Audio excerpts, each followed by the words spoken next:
I normally don't record videos like this because, when it comes to games that are being buggy, glitchy, I normally wait. I always say, it's going to be a patch. It's going to be a patch. Of course, because companies want us to have the best experience possible. It's their games, after all. So, Hitman. No subtitle. Not sure if it's a reboot or a sequel. No one's really sure. Came out last week for $15.99 for the intro pack, $60 for the full experience. So, when it was released, there were a load of problems. The game was very buggy, which could directly screw up your entire process. Flying bodies, character models freaking out, people seeing you when they shouldn't have. It made the game a hindrance to play. The load times were insane. There was an odd, always online mode. You had to be online to play the game.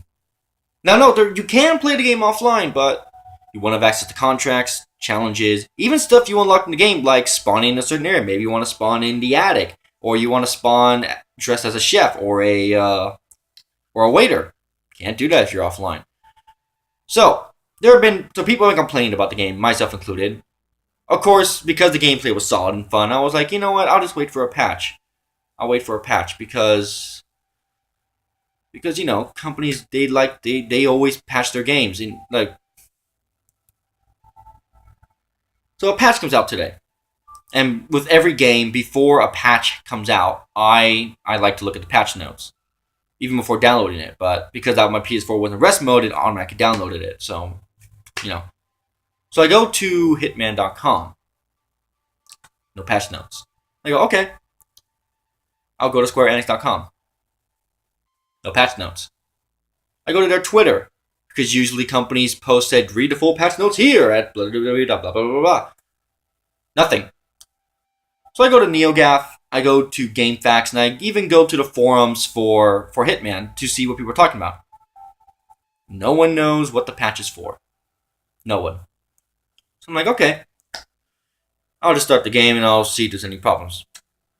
Now, pre-patch, like I said, there were abundance of problems. There were bugginess in the game. There was sluggishness in the menu. Like for example, if you were to press the touchpad or I think the start button on the Xbox to bring up the menu, it would pause for a second until it bring up the menu. You would think it would crash every time. And the game was prone to crashing for some reason. In the span of 2 hours pre-patch, my game crashed 6 times. And I couldn't pinpoint it. Once it was loading the game. The other time it was walking into the main hallway. The other time it was subduing a guard. The other time it was shooting a particular person I had to kill. So I was like, you know what? I'm going to wait for the patch. So the patch comes out. So I launched the game.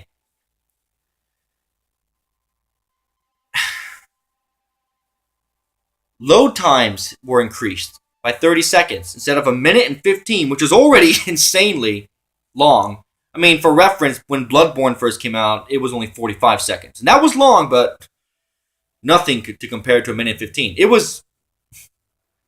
So, load times loading into the Paris setting was increased from 1 minute and 15 to a minute 30. No reason. They added a new UI element, a HUD element, which a lot of people, including myself, think is disgusting and distracted. Like, for example, when it comes to a Hitman game, I like my HUD to be clean, except for a mini-map. I mean, you gotta have a mini-map. Personally, I would rather there not be a HUD at all, but whatever. What it used to be was if you had your gun, or your firewire, or your coins, you throw the coins to distract guards.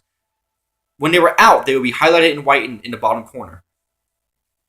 And when they were holstered, hidden, they would just not be there.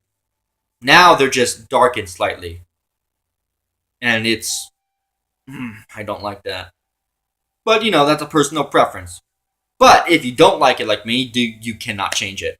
You have no option to change it. You are stuck dealing with it. Unless you drop the weapon. And you don't want to do that because people will find it and they will get very suspicious.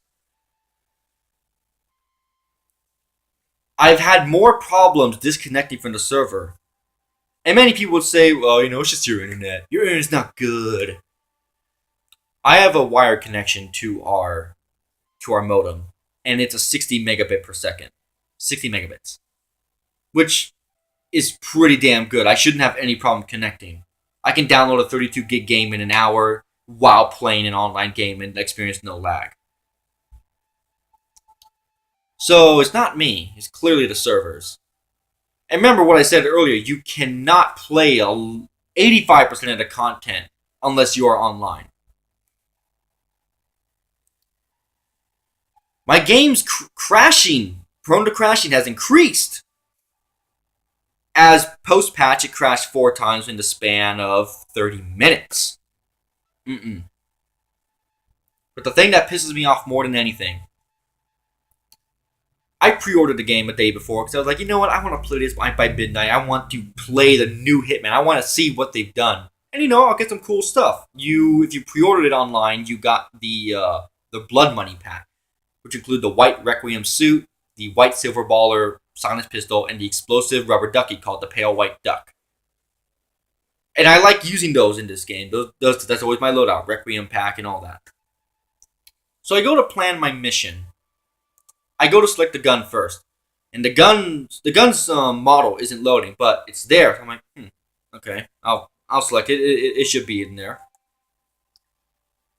Then I go to the suit. Requiem suit's missing. Huh. Let me check the gadgets for the rubber ducky. And that's gone.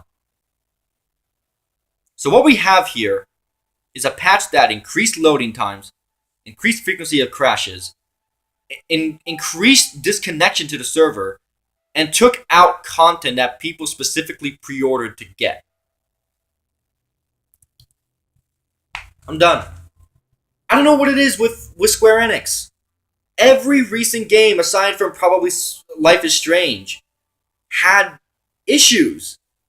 Even Just Cause 3 was prone to crashing. Just Cause 3 had insanely long loading times. Just Cause 3 had an always online mode, even though it was a single player game.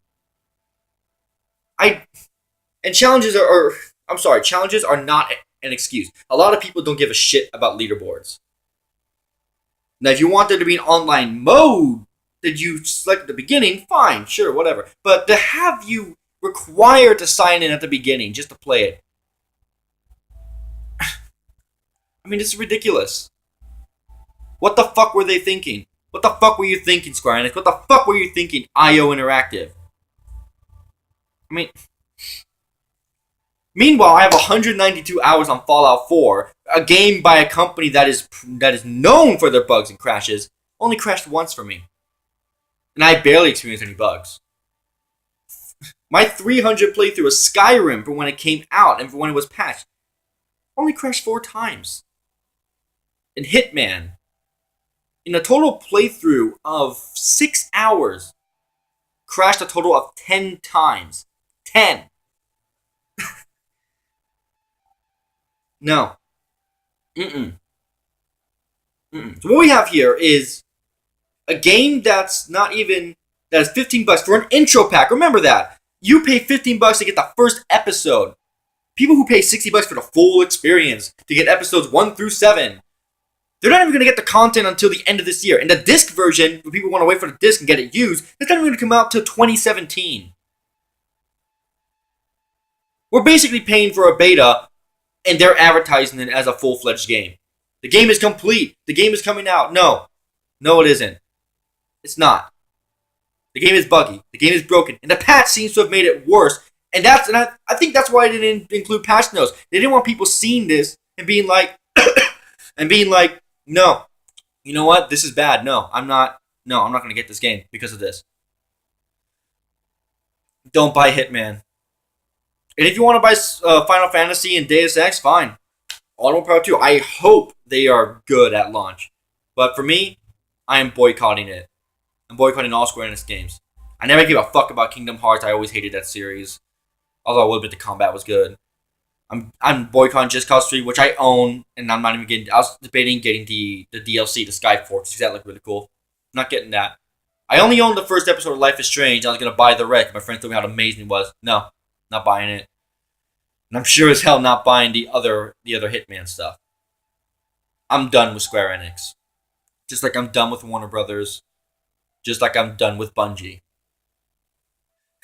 My trust for companies seems to be dwindling every year. The only companies I can trust to give me a good experience is Xseed, Atlas, fucking Bethesda, CD Projekt Red, and Hello Games,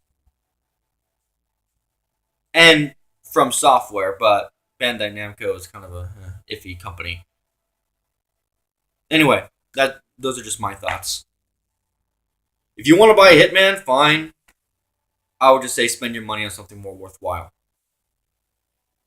Go see a movie for $15. You can go see Batman v Superman comes out in a week. Go see that. I'm sure that'll be way more worth your time.